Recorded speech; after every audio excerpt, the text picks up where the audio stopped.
Et salut à tous, c'est Hardcore, j'espère que vous allez bien. On se retrouve pour faire la tier list des animés automne 2020 ou fall 2020 si vous préférez. Donc j'explique un peu vite fait, je vais donc classer les animes que j'ai vus lors de cette saison d'anime. Donc voilà, j'ai expliqué vite fait dans quelle catégorie je vais les mettre. D'ailleurs, je les ai changés maintenant, j'ai essayé de les faire un peu mieux.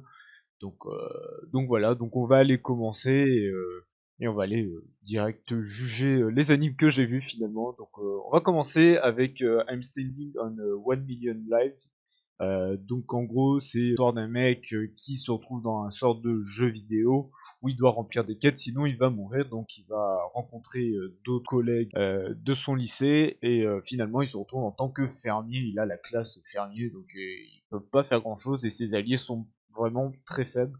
Donc ils vont essayer de réussir ces quêtes. Ils vont avoir des quêtes de plus en plus, on va dire, dures ou voire même compliquées, ne sachant pas, genre par exemple, ils doivent livrer un colis et ils savent pas quel est donc le colis. Donc à un moment ils vont rencontrer des gens et vont essayer de savoir si ces personnes sont ces colis en question ou s'il y avait autre chose. Donc en soi l'histoire est pas très oufissime, elle est vraiment pas terrible.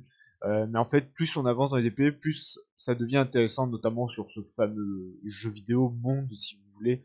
C'est surtout ça, en fait, ce côté intéressant. Donc il y aura une saison 2 qui arrivera, mais pour le moment, je le mets en ça passe, mais sans plus, parce que vraiment, c'était pas un des animes que j'attendais le plus. Vraiment, j'étais en mode, bon, bah, ouais, c'est bien, et il y a que vers la fin, ça commençait à être un peu intéressant. D'ailleurs, c'est le dernier épisode, il y avait un truc très intéressant, et ouais, j'espère que sur la saison 2, on en verra un peu plus sur ça. Donc là, on arrive avec Magatsu Wahrheit The Hearst.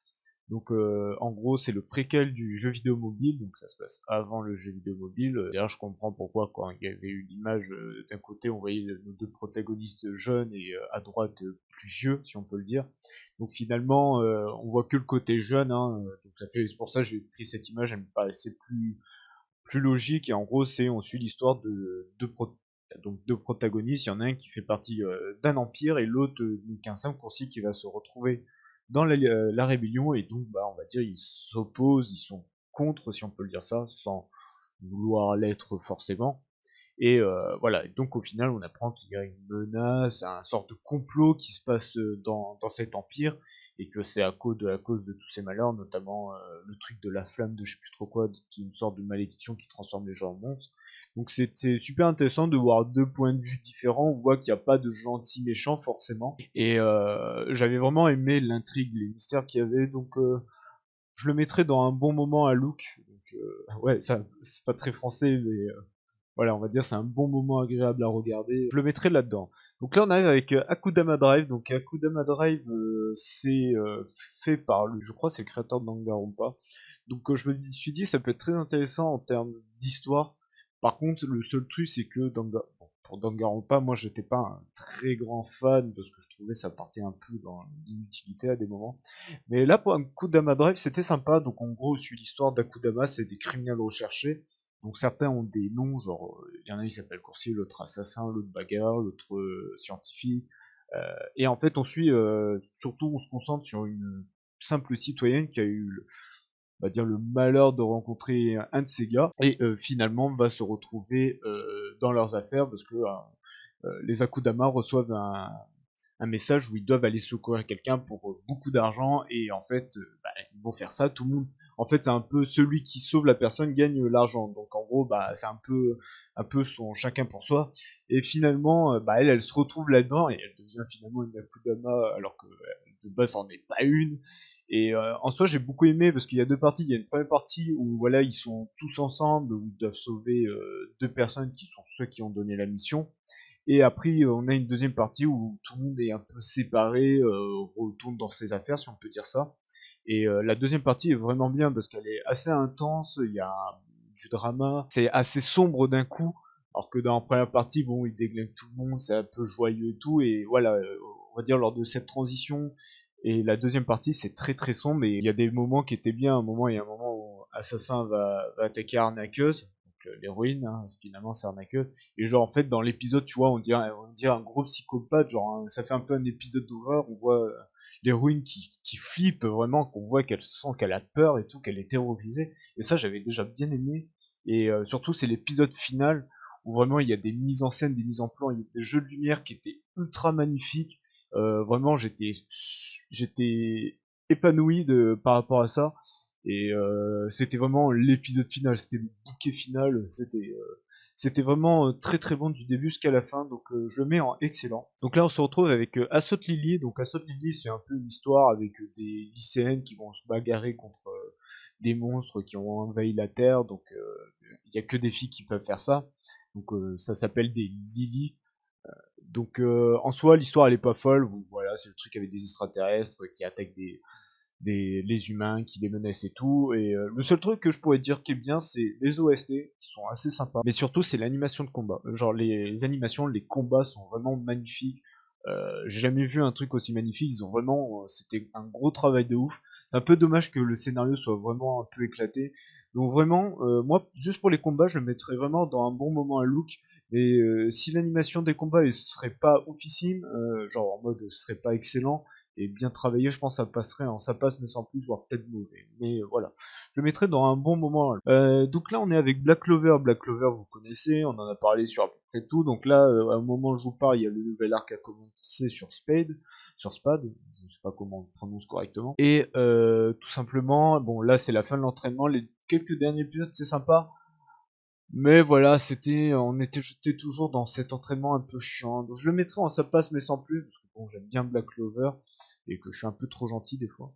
Donc là on arrive avec Burn the Witch, donc j'avais vu les scans, donc je me suis dit je vais regarder l'animé, je veux dire les 3 épisodes ou le film pour voir comment c'était en termes d'animation, qui était vraiment bien. C'est cool de voir Burn the Witch. Alors pour ceux qui savent pas, Burn the Witch ça se passe après Bleach, le manga bien évidemment, et ça se passe en Angleterre. Donc vraiment voilà, j'ai bien aimé, c'était vraiment sympa à regarder, je l'ai vu avec un ami, et voilà, je le mettrai dans un bon moment à Luke. Donc là, on arrive avec Dragon Quest Dai no Daibuken. Donc en gros, c'est le tout premier Dragon Quest. Il y avait déjà un vieil anime dessus. Donc là, c'est le remake fait par la Toei. Donc voilà, personnellement, bon, Dragon Quest, tout le monde connaît un peu. Voilà, on suit le héros qui doit tuer le méchant. Lui, je crois, c'est le roi des ténèbres, avec bien qui est son, je crois, le seigneur des ténèbres. Je crois que c'est seigneur des ténèbres et roi des ténèbres. Un des deux, c'est un truc comme ça. En soi, voilà, on a une très très bonne animation. Les OST sont excellentes. On sent vraiment bien le côté shonen. Moi, j'adore regarder les épisodes. Il est toujours pas fini, mais voilà, j'ai vraiment bien aimé les épisodes, donc je le mettrai dans excellent. Donc là, on arrive dans Danmachi saison 3, la saison 3 qui est vraiment sympa par rapport à la saison 2 qui était un peu chiante. La saison 3, donc en gros, c'est Belle Cranel qui fait le donjon et va rencontrer Vinet, qui est une sorte de monstre qui a une conscience, donc il va aller la sauver. Donc là, on la voit, Vinet, elle est là. Donc il va la sauver, et en fait, le truc, c'est que ça va foutre un bordel dans les familles, parce que des monstres qui ont conscience et qui sont pas méchants, c'est pas normal. Donc ça fait qu'il y en a, ils vont être pour, il y en a d'autres qui vont être contre, il y en a, ils sont déjà au courant et ils les aident. Donc finalement, c'est tout un bordel, et Belle se retrouve un peu comme le méchant de l'histoire parce qu'il veut sauver les monstres alors que tout le monde a l'habitude de les tuer. Et on voit que certains ont des prises de conscience. En tout cas, j'ai bien aimé le côté sombre de cette saison. C'était assez sombre, c'était bon, dramatique, triste bien sûr, mais voilà, c'était le côté son que j'ai bien aimé, je m'y attendais pas en tant que fan de Danmachi. Donc personnellement, je le mettrais dans excellent. Et bien sûr, hein, voilà, toujours bien animé, voilà, moi j'aime énormément. Donc là, on arrive pour Fire Force, la saison 2, la partie B, la suite finalement. Donc là, on a arrêté un peu l'arc chiant dans la sorte de forêt en Chine. Donc là, on retourne au Japon. On a des moments très très sympathiques, notamment lors des souterrains, et lorsqu'ils vont tenter de sauver le gamin qui va être le nouveau pilier. En tout cas, voilà, hein, les combats étaient très intéressants, l'histoire qui devient de plus en plus, l'intrigue qui devient de plus en plus intéressant.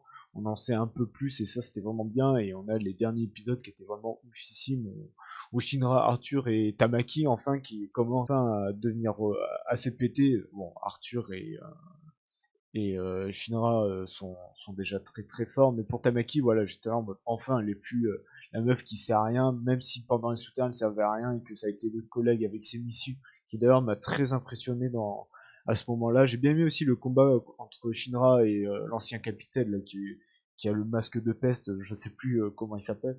Donc voilà, cette deuxième partie, je le mettrai dans l'excellent, j'ai vraiment bien kiffé ma run. Donc là, on arrive avec Golden Kamuy, la saison 3. Donc j'ai eu un peu du mal à me rappeler un peu l'histoire parce que ça faisait longtemps. C'est l'arc où en gros t'as Sugimoto va essayer de retrouver Archipa qui est avec les traîtres. En soi l'anime était vraiment bien, encore très bien animé, ça n'a pas changé, ils ont toujours fait un boulot excellent. J'ai bien aimé les moments où ça fait vraiment tout gros bonhomme, où ils se battaient de trucs. Et moi ce que j'ai beaucoup aimé c'était quand, comme ça se passe un peu en Russie, entre la frontière japonaise et la frontière russe, en gros bah, quand ils parlaient avec des Russes, ou même quand les Russes parlaient, ils parlaient en russe, on avait voilà, on entendait la voix russe, on entendait des musiques russes et tout, et c'était vraiment cool. J'avais un peu peur que ça finisse en mode oh attends, je vais lui parler en russe et qu'il lui parle en japonais. Donc j'ai bien aimé cet effort qu'ils ont fait. Je pense c'est surtout le côté historique que ça a joué. Mais en tout cas voilà, les voix elles étaient même bien et tout. Et j'ai beaucoup aimé moi à la fin où à la fin voilà on apprend de plus en plus sur la vérité du père d'Ashirpa et sur d'autres personnages qui ils étaient et même de grosses révélations qui ont été faites. Donc vraiment moi j'ai vraiment aimé cette saison donc je la mettrai en excellent. Donc là on arrive avec Goraburu. Donc Goraburu c'est un peu un mode chibi de Grand Blue Fantasy. Donc voilà, histoire de 3 minutes. Au début, je me suis dit, oh, c'est assez marrant. Il y a deux trois blagues que j'ai reconnues, c'était sympa, mais sinon, le reste, bon, j'étais là, je rigolais pas trop. Donc, personnellement, je mettrais en mauvais. J'aurais dit ça passe, mais sans plus, mais comme j'ai pas trop rigolé, bah, j'ai mis mauvais. Je vais mettre en mauvais. Pourtant, je suis un grand fan de Grand Blue Fantasy. Ça, y a pas le souci. Donc là, on arrive avec Anyu no Yasha Hime, donc en une sorte de suite d'Inuyasha où on suit les enfants d'Inuyasha avec qui est donc le Inuyasha est le père et et leur mère c'est la protagoniste d'Inuyasha, j'ai plus leur nom. Alors en soi c'est l'histoire elle est pas folichonne parce qu'en gros il y a une des deux filles, celle-là que je monte avec Souris qui est en fait envoyée dans le futur parce qu'ils ont été séparés et elle est restée dans son époque. Dans cette époque, et finalement celle dans le futur ils vont se retrouver et elle va revenir dans son époque. Donc en soi, on se dit bon, leur but c'est que celle qui est restée à l'époque, bah, elle a plus ses souvenirs, donc celle du futur, on va dire celle du futur va essayer de lui rappeler ses souvenirs et en même temps d'essayer de trouver où sont leurs parents. Mais voilà, le truc c'est on voit pas leurs parents, donc à la base c'était les personnages principaux. Il y a, je crois le frère d'Inuyasha si je dis pas de conneries. On le voit de temps en temps, mais voilà, c'est surtout du chasse aux monstres. Et bon, j'étais en mode bon bah finalement ils auraient dû ne pas faire ce truc-là, ils auraient dû s'arrêter à Inuyasha, c'était très bien. Donc personnellement, je le mettrais en mauvais, genre j'ai pas été branché, j'ai pas été hype par ça finalement et ça m'a un peu déçu. Donc là, on arrive avec Higurashi Wanzenkra Yugu et pas New, parce qu'à la base c'était New, donc on s'attendait à un remake, mais finalement c'est Gu parce que en gros on va revoir les mêmes moments que du tout premier anime de 2007, mais il va y avoir des décisions que le héros Keishi va prendre, d'autres décisions qui finalement va changer le futur, comme des mondes parallèles si vous voulez. Et en tout cas, voilà, c'était très bien animé. Moi, j'ai bien aimé on va dire, les différents arcs, si on peut dire ça, ou histoire, si vous préférez, ça sera un peu mieux. Histoire où des fois vous êtes là en mode ouais, c'est bon, il a réussi ce qu'il voulait faire, et à la fin, bah voilà, on retombe dans le côté horreur, gore du truc, et ça fait que voilà, t'es là en mode ah, enfin c'est fini. D'un coup, tu vois ça, tu fais oh putain, genre tu t'y attends pas. Donc vraiment, voilà, moi j'ai bien aimé. J'ai un peu dommage qu'à l'épisode 2 ils ont spoilé toute l'intrigue. Voilà, ils ont dit bah l'intrigue c'est ça, donc les gens ils ont un peu gaulé. Donc voilà, si vous voulez le voir, regardez la version 2007 pour comprendre, parce qu'à des moments dans celui-là, Keishi va avoir des flashbacks de la version 2007, donc ça risque de vous spoil. Donc voilà, regardez celui de 2007 avant lui ou allez faire le visual novel. Bon, ça risque de coûter un peu cher, sauf si vous le craquez, bien évidemment, mais je vous conseille pas. Donc voilà. Donc là, on arrive avec Iwa Kakeru, qui est donc un anime sur l'escalade. Je me suis dit, je vais le regarder parce que bah, l'escalade, c'est un truc qu'on parle si peu finalement, et je me dis, ça peut être intéressant, on peut apprendre des trucs. Finalement, c'est un peu le but de l'anime, hein, d'apprendre des trucs en escalade. Donc voilà, on suit l'histoire d'une équipe féminine, donc une toute nouvelle qui va rejoindre. Le personnage principal va apprendre à escalader et ils vont faire des sortes de tournois, voilà, interlycéens, donc interlycée pardon. Donc en gros, moi j'ai bien aimé, c'était cool, il y avait petites OST plutôt sympathiques à écouter qui me mettaient dans une bonne ambiance. Et voilà, après sinon en termes d'animation c'était sympa, c'était cool aussi de voir les différents personnages qui utilisent leurs différentes façons pour grimper, donc moi j'ai beaucoup aimé. Donc personnellement je le mettrais un bon moment à Look, c'était vraiment cool. Donc là, on arrive avec Jujutsu Kaisen. Bon, pour Jujutsu Kaisen, je pense qu'on le mettra dans excellent.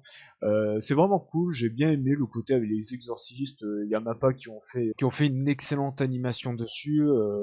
Voilà, les combats, ils étaient vraiment sympas. J'ai bien aimé les derniers, l'arc avec Junpei et l'autre, le sorte de fléau avec les cicatrices qui peut modifier les âmes des gens.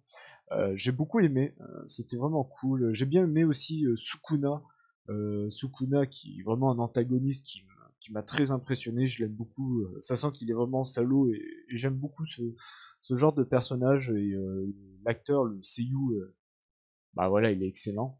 J'ai bien aimé aussi Itadori, hein, qui était vraiment, bah, qui est le personnage principal, je l'aime beaucoup, je ressens bien en lui, j'avais bien aimé. Donc ouais, en soi, je vais le mettre en excellent, bien évidemment, et de bonnes OST, de bons moments, et un bon respect du manga aussi, c'est ça qui était cool.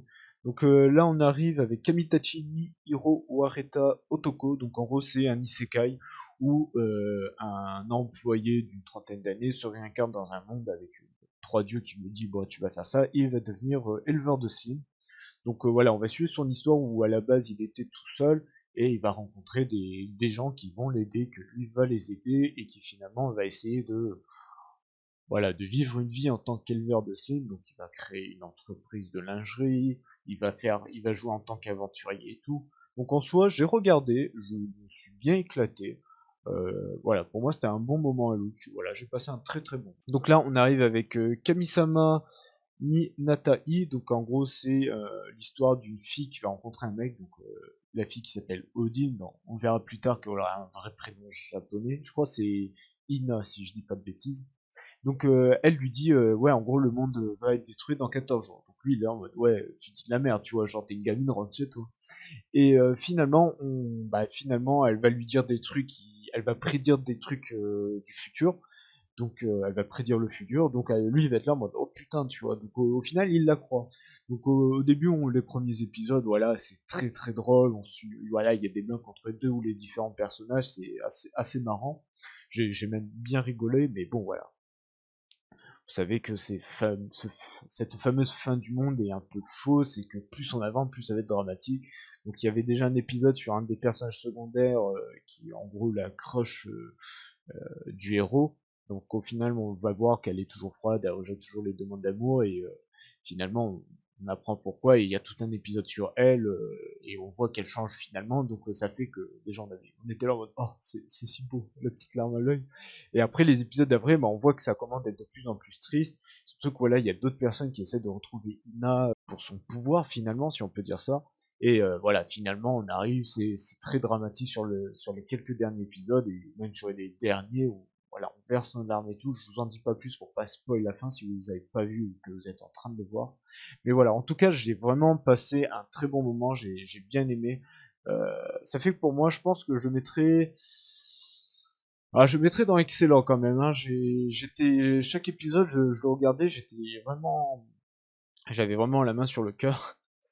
Donc voilà. Là, on se retrouve pour Kimi Tobuku no Seigo no Senju. Donc là, j'ai pas dit le nom en entier, je dis que bonne partie. Donc en gros, c'est l'histoire d'un mec de l'Empire qui est très fort et une princesse du royaume des sorciers, donc Empire humain, royaume des sorciers, qui se font donc ces deux nations se font la guerre depuis très longtemps et les deux protagonistes veulent faire la paix. Donc c'est assez sympa parce que bah, déjà il y avait une très bonne animation, les combats étaient vraiment assez dynamiques, il y avait aussi de bonnes OST notamment pour les combats et finalement j'ai bien aimé en fait voilà deux opposés qui vont essayer de s'entraider pour finalement imposer la paix sans forcément qu'ils voilà trahissent leur nation. Donc c'est ça qui était on va dire vraiment cool et voilà donc ça fait les deux ont chacun leurs problèmes internes si on peut dire ça et en même temps leur nation voilà il y en a qui bossent on va dire qui complotent dans l'ombre donc en même temps voilà c'est assez bordélique il y a un peu de il y a des problèmes un peu partout. Donc en vrai, je l'ai regardé, j'ai bien aimé, donc je le mettrai dans un bon moment à Luke. Donc là, on arrive avec Kuma Kuma Beer, j'allais dire saison 3, mais non, c'est juste un nouvel anime, pardon.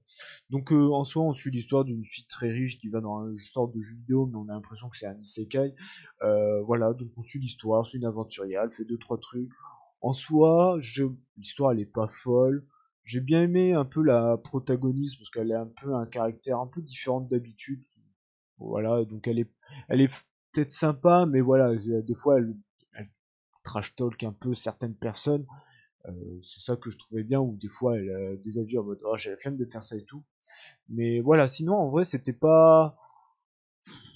Je l'ai regardé, mais bon, j'étais vraiment pas branché. Je le pense, je le mettrais en mauvais, mais on va mettre un truc ici, on va faire moyen mauvais, voilà. Comme ça, on n'est pas trop salaud. Donc là, on arrive avec Maoka Kuku no Retusei, la saison 2. Saison 2 que j'ai pas aimé par rapport à la saison 1, parce qu'à la base, c'est voilà, on est dans une école, bon, ils ont des pouvoirs, il y a peut-être quelques menaces, mais bon, on les règle vite fait. Alors que là, c'est toute une enquête sur des mages qui sont contrôlés par des parasites venant d'une autre dimension. Et en plus, ce sont des mages qui viennent des États-Unis, donc il y a aussi les forces américaines, bon, les forces secrètes bien sûr, hein, pour pas faire venir toute l'armée, qui essaient de les récupérer. Donc ça fait bon, voilà, ça fout un peu le bordel pour nos héros. Et en soi, bah voilà, j'ai pas aimé. C'était que de l'enquête, c'était tout un arc sur ça. Il y a qu'au dernier épisode sur aller les 10 dernières minutes où il retourne aller, on va dire, au lycée finalement. Et ça fait que j'étais en mode bon, c'est un peu chiant. Donc après c'est pareil, il y a toujours la relation du frère et de la sœur où c'est un peu très intime. Genre on se demande si c'est pas l'inceste. À un moment donné, je serais même pas étonné qu'ils nous disent oh mais finalement c'est pas sa sœur. Donc voilà ils peuvent machin.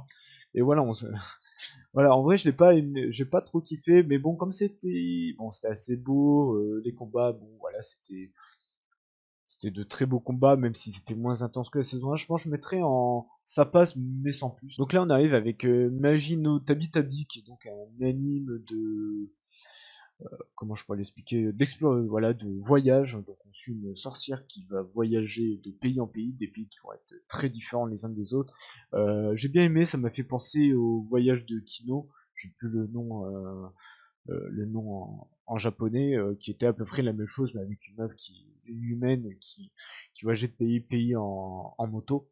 Donc là, c'est bon, la même chose, mais avec une magicienne, donc voyage en balai et tout.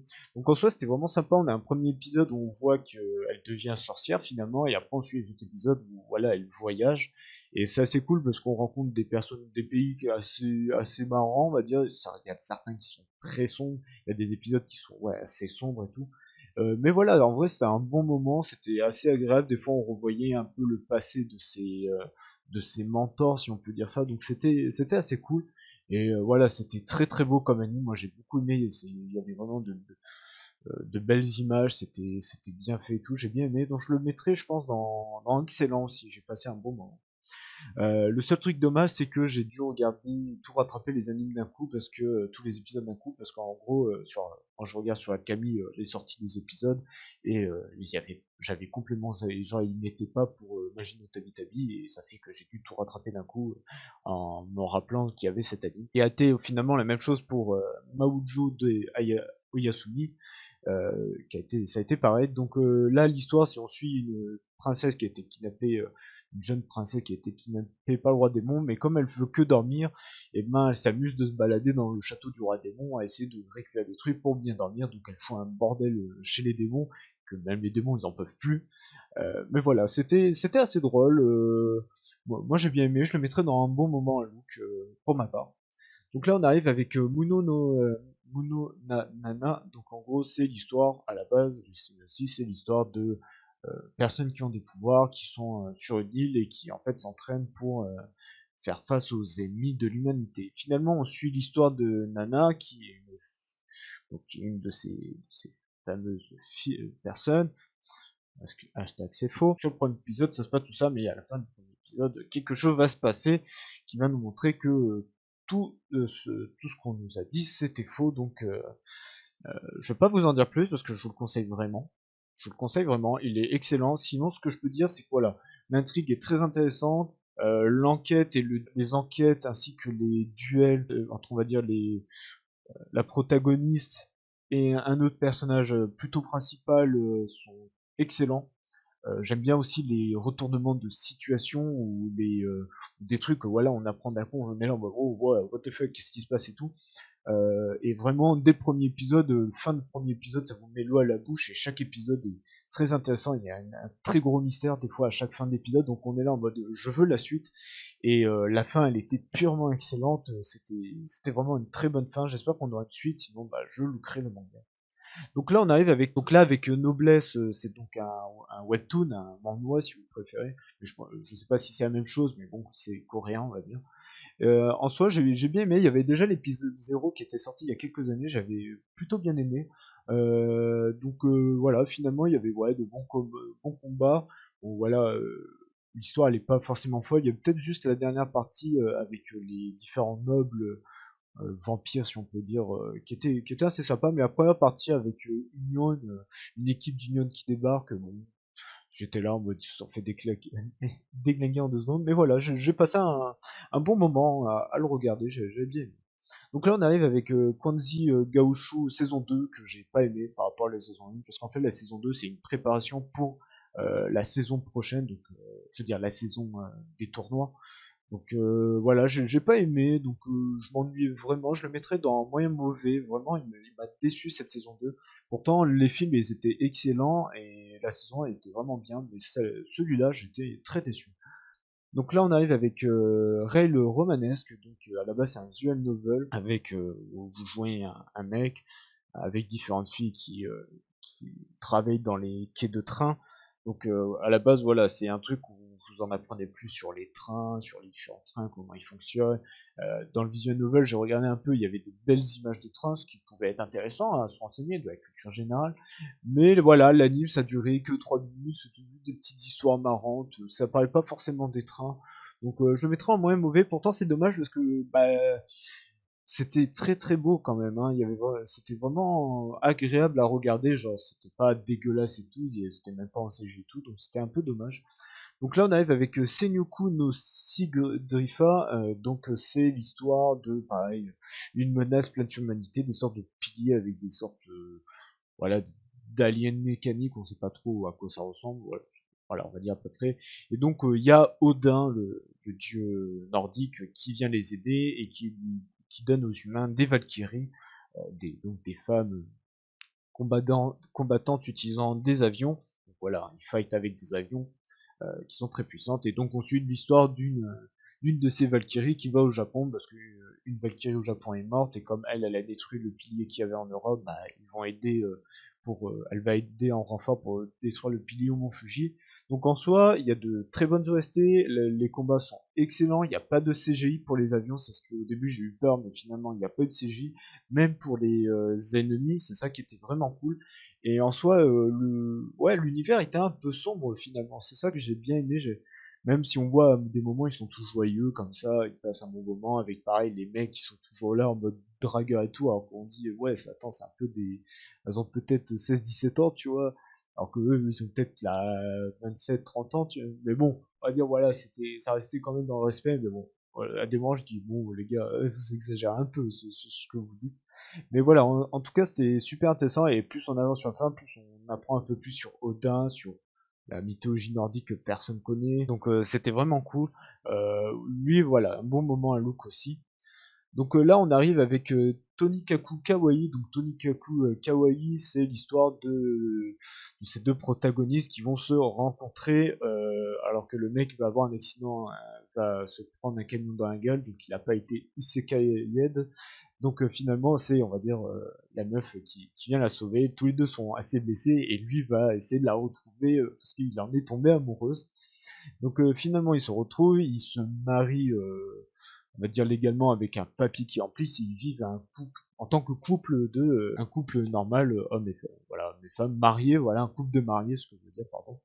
Donc en soi, au début, c'était assez sympa, il y avait de très bonnes blagues, mais même plus tard et tout, mais voilà, à des moments, c'était un peu cucu sur le bord, c'était un peu, Genre, je tiens la main, oh, je rougis comme ça, ou genre je suis très timide. Alors peut-être sur ça parle un peu de la timidité des Japonais, j'en sais rien du tout. Mais voilà, il y avait des grosses fois où ils étaient ultra timides, et j'étais en mode, c'est chiant en fait. Genre, non, les gars, il n'y a pas de timide. Genre, c'était un peu le couple un peu trop mignon, voilà, où ils sont tout timides quand ça parle un peu de d'amour, ou on va dire de passer par exemple en mode oh elle va dormir dans ma chambre, je fais comment, tu vois, genre panique ou tout timide, alors que je dis oh vous êtes en couple quoi. C'est bon, finalement ça va, à des moments ils s'embrassaient, je me dis bon heureusement il y a un peu ça, donc c'est plutôt, on va dire c'était plutôt cool pour de voir ça, parce que souvent on voit pas trop ça dans les animes de romans. Donc en vrai je mettrais dans ça passe mais sans plus. Le seul truc aussi je pourrais dire que c'est bien, c'est qu'à un moment dans un épisode, ils décident de jouer à des jeux vidéo avec d'autres amis, et ils jouent à Street Fighter, et on avait les mauvaises images de Street Fighter. Il y avait Street Fighter 5 et Street Fighter 1, et c'était plutôt cool. Ils ont pas joué à un jeu vidéo qui ressemble à rien et tout ça. Ils ont vraiment mis les images, donc j'étais très impressionné. Je me dis, putain, c'est rare et tout. Mais voilà, c'était plutôt cool. Donc là, on arrive avec Moriarty. Je crois que c'est Yukoku no Moriarty. En vrai, c'était sympa, mais ils ont sauté pas mal de moments du manga, donc bah, ça m'a un peu déçu quand j'ai appris ça.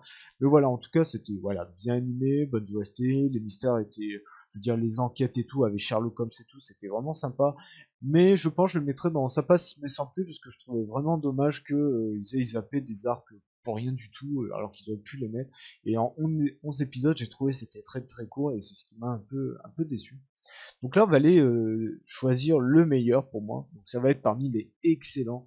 Déjà, si je devais en bannir certains, genre que je suis sûr, il y aurait Kamisama, il y aurait Majin no Tabitabi, il y aurait, je pense, Danmachi et Dragon Quest. Donc voilà, on a Kudama, Fire Force. Mais Fire Force, je pense, je vais pas le mettre non plus. Donc Godon Kamui, Igorashi, Jujutsu et Muno Nanana. Je pense que Higurashi, je pourrais l'enlever, même si j'ai passé un très bon regarder. C'était pas non plus le plus oufissime que Joké, pourtant j'attendais bien les épisodes. Euh, donc en vrai, Akudama, Jujutsu et Mono Nanana. Je pense que Jujutsu pourrait faire partir du best. Akudama aussi, mais je pense que Jujutsu et Mono Nanana m'ont très impressionné. J'étais vraiment à chaque épisode, je voulais les voir pour les deux. Mais le truc, c'est que Jujutsu m'a dit que l'arc Shibuya, qui moi va être le prochain, va être très intéressant, et qui est un des meilleurs arcs, que j'en dise que c'est un des meilleurs arcs de tout manga. Donc je préfère laisser sa chance sur Shibuya, si on l'a. Mais en tout cas, je vais mettre Munu Nanana, parce que j'ai beaucoup aimé. Voilà, comme je dis, chaque épisode, elles avaient envie de voir la suite. Euh, et c'est ça qui était vraiment oufissime. Il y a de l'intrigue, et moi j'aime beaucoup les animes où voilà, à chaque épisode vous avez un putain de retournement de situation, ou même voilà, un gros mystère qui se passe, et que tu as envie de voir le prochain épisode pour savoir ce qui se passe. Et moi j'ai beaucoup aimé sur Twitter, voilà, moi qui m'étais un peu voilà, par exemple je disais oh tiens, sur l'épisode 10 machin c'était tout ça, ou même pareil pour Jujutsu Kaisen, je suis oh j'ai bien aimé ça. Et voilà, j'ai beaucoup discuté sur Muno Nanana, il y a beaucoup de gens avec qui on a discuté sur Twitter, donc n'hésitez pas à me follow sur Twitter. Voilà, je parle souvent de manga, je poste aussi bon, mes vidéos YouTube et tout ça, mais voilà, n'hésitez pas à me suivre dessus. Et faites de même aussi hein, pour YouTube, hein, si la vidéo vous a plu. Hein, non, je fais très peu de tier list sur les animes, où je parle d'animés très très peu, juste pour faire des tier list, parce que je trouve ça sympa à faire. Mais sinon, voilà, c'est beaucoup de let's play que je fais, ou des vidéos comme ça, ou du World of Warcraft. Et voilà, je fais un peu de tout. N'hésitez pas à me follow sur Twitch aussi. Et aussi, n'hésitez pas à mettre un pouce bleu. Donc voilà, si on, voilà, donc voilà, voici ma tier list. Je suis assez content. C'était assez. On voit que j'ai toujours beaucoup dans un excellent moment, ou dans cette catégorie-là. Mais voilà, en tout cas, voilà, c'était plutôt pas mal. Donc n'hésitez pas, voilà, à dire ce que vous en pensez de ma tier list. Si, pour vous, qu'est-ce que vous aurez mis en meilleur, qu'est-ce que vous aurez changé, tout. Voilà, restons ouverts au débat. Restons aussi très courtois, pas d'insultes, évitez d'abuser, on va dire, du pouce rouge si par exemple vous n'avez pas aimé ma tier list. Je préfère qu'on débatte, que vous m'expliquez pourquoi ou comment, ou que moi je vous dis, je vous détaille un peu plus mes arguments. Là, j'essaie de faire vite pour pas faire les vidéos trop longues, je suis un peu désolé, hein.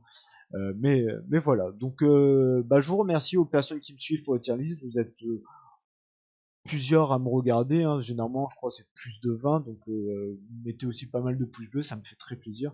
Donc voilà, en tout cas, je vais vous laisser. Je vous dis à la prochaine, surtout bah, pour la prochaine tier list quand les épisodes de cette saison hiver 2021 seront finis, hein, qui ont déjà commencé. Et bah voilà, je vous souhaite à tous une excellente journée ou une excellente soirée et je vous fais plein de gros bisous. Sur ce, ciao ciao et merci encore.